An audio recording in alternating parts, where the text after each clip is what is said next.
Oh, hey, it's Joey from the movies. Before we get into the video, I want to propose a little drinking game. Every time I say Krypton or Kryptonian, you have to drink. I'm not drinking, but you have to. Ever since James Gunn announced that Supergirl was going to be based on Supergirl Woman of Tomorrow by Tom King and Bilky Everly, fans were excited for a loyal adaptation. Now that the film's come out, fans have been quick to point out all the changes that disappointed them. Now, I'm not going to be breaking down every single difference from the source material, but there is one change that inadvertently creates a major plot hole for the movie. And the change didn't even happen in Supergirl. It happened in Superman. In Supergirl Woman of Tomorrow, Superman's been around for quite a while, with numerous adventures in space that garnered him a reputation across the cosmos. However, the DCU Superman has only been around for 3 years, and Supergirl, even less than that. So that begs the question, how does everybody in the Supergirl movie, besides Ruthie, know so much about Kryptonians? When Kara needs to power up after getting ejected from the space bus, the Skalarian Raiders try to stop her from flying toward the Yellow Sun.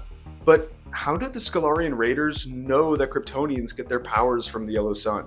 The film's main villain Krem lures Kara to a planet called Barrington with a green sun, which in Woman of Tomorrow was created to trap and kill Superman. But if Superman's only been around for 3 years, who was this planet created to trap? Things get even more confusing when Krem creates his own arrows out of kryptonite, specifically to kill Supergirl, but he says he's been waiting for a chance to try them out. How does Krem know about kryptonite? And if all the Kryptonians either died when the planet exploded or succumbed to kryptonite poisoning on Argo City, who has he been waiting for a chance to kill? If all of this knowledge didn't come from Superman, the only reasonable explanation is that Kryptonians must have been active in space after the destruction of Krypton. And I think there's a specific Superman arc from the comics that supports this theory.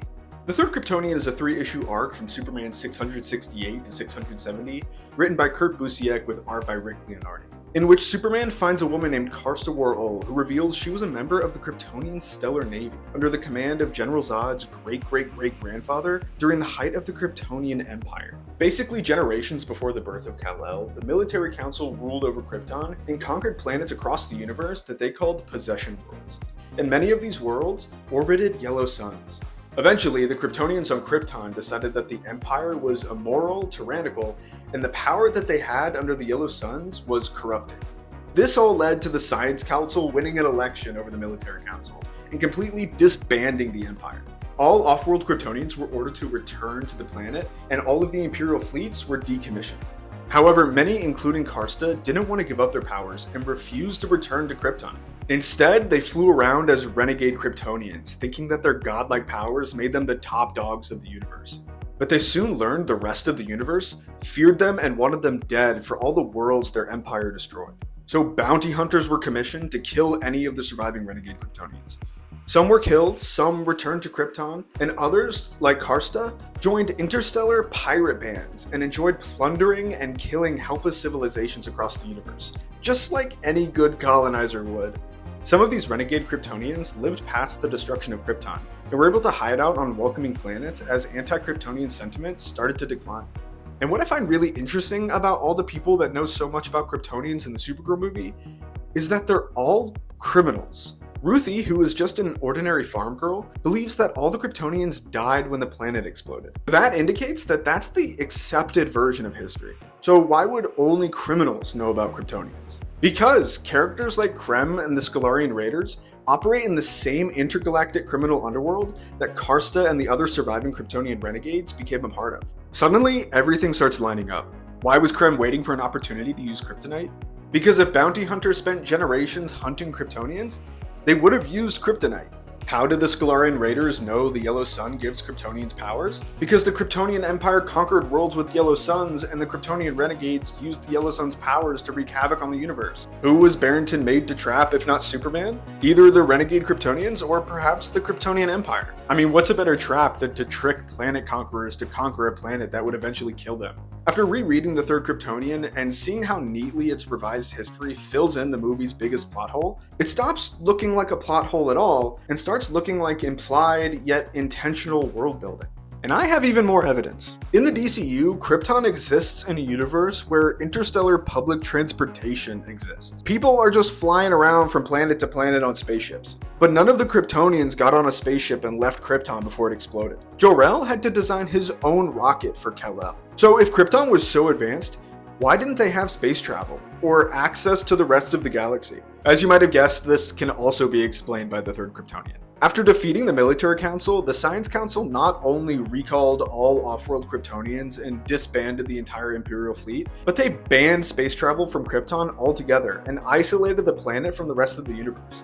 This was done as an overcorrection for all of the suffering their conquest caused to other civilizations. If all of this is canon to the DCU, and I'm not just taking too much copium, then it would make this film's version of Krypton make a lot more sense. Even the way Krypton is depicted in Supergirl supports the idea of their isolationist society. Everyone wears the same white robes. Argo City's architecture is remarkably homogeneous, with Rome-like limestone skyscrapers trimmed in gold. And unlike all the other planets we visit in the movie, which are populated by a wide array of alien races, Krypton is exclusively populated by Kryptonians. Everything about this society just feels tightly controlled, culturally uniform, and devoid of any outside influences. The third Kryptonian doesn't just explain why everybody in Supergirl knows about Kryptonians, it explains why Krypton didn't have space travel, and even where Jor-El's plan for conquest derives from. The Jor-El twist in Superman took everybody by surprise, but neither that movie nor Supergirl tells us why Jor-El is the way he is. But if we apply the third Kryptonian's revised history to Jor-El, he starts making a lot of sense.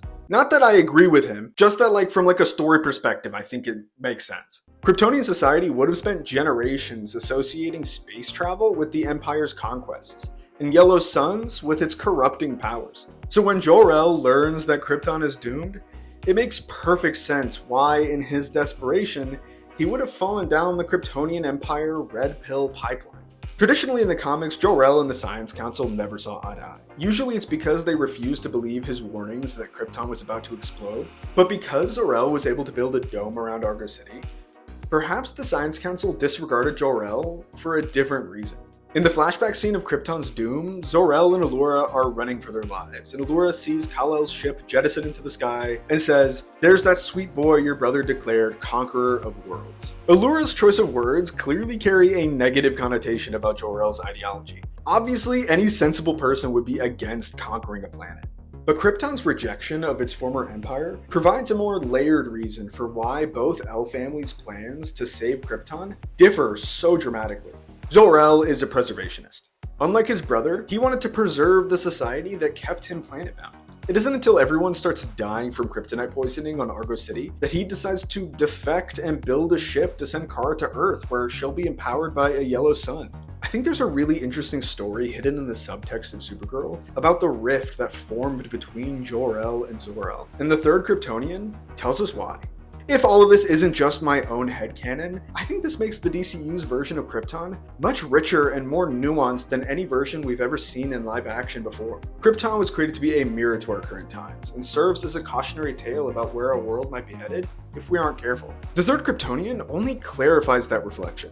Jor-El is basically a far-right radical who believes that the solution to his world's problems can be found in an era that modern society considers a stain on history.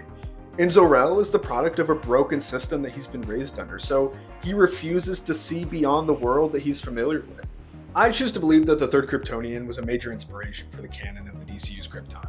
Simply because the existence of a fallen Kryptonian empire, bounty hunters hunting down Kryptonian renegades, and Krypton isolating itself from the rest of the universe fits too well not to be true. You could argue that if all of this information is true, it should have been in the movies to avoid confusion. But I think dropping us into this world with this unknown extensive history makes the DCU feel lived in. I don't think everything needs to be explained, but that doesn't mean there isn't an explanation. Sometimes all you gotta do to find them is just read some comics. Or maybe it is all just one big plot hole. Let me know what you think in the comments down below. And don't forget to like and subscribe if you like the video. Anyway, thanks for watching. See ya.